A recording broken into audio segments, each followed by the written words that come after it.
தமிழக வரலாற்றில் துரோகம் என்ற சொல்லுக்கு ஓமையாக இருக்கக்கூடிய போகிற பெயர் எடப்பாடி பழனிசாமி.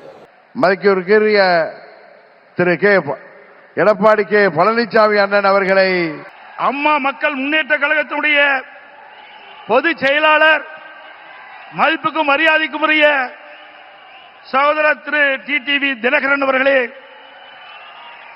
தமிழ்நாட்டிலே தேசிய ஜனநாயக கூட்டணியை தலைமையேற்றிருக்கின்ற மதிப்பிற்குரிய திரு எடப்பாடி பழனிசாமி அண்ணன் அவர்களை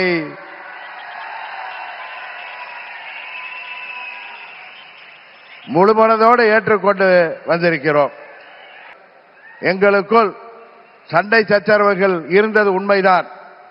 ஆனால் தமிழ்நாட்டின் நலனை கருதியும் அம்மா மக்கள் முன்னேற்ற கழகத்தின் நலனை கருதியும் மாண்புமிகு பிரதமர் அவர்களின் அழைப்பை ஏற்று நாங்கள் எங்கள் மனதிலே இருந்த எல்லா கோபதாபங்களையும் விட்டுவிட்டு எந்த ஒரு குழப்பமும் இன்றி, சில பேர் சொல்கிற போல எந்த ஒரு அழுத்தமும் இன்றி அம்மா மக்கள் முன்னேற்ற கழகம் இந்த கூட்டணியிலே எங்களை இணைத்துக் கொண்டிருக்கின்றோம்.